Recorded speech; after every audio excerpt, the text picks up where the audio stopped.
বেশি কঠিন। কি দিয়ে বুঝায় আপনাকে আমি কবর কত কঠিন?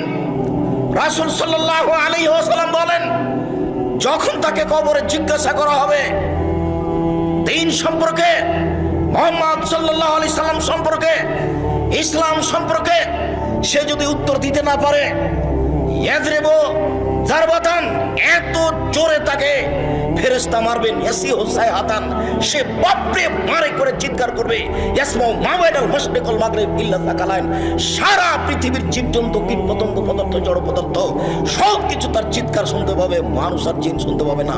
এখান থেকে 50,000 কোটি কিলোমিটার দূরে যে বস্তু আছে সেও শুনতে পাচ্ছে এই কবরের চিৎকার। সে কত জোরে চিৎকার করছে আপনাকে আমি বুঝাতে অক্ষম।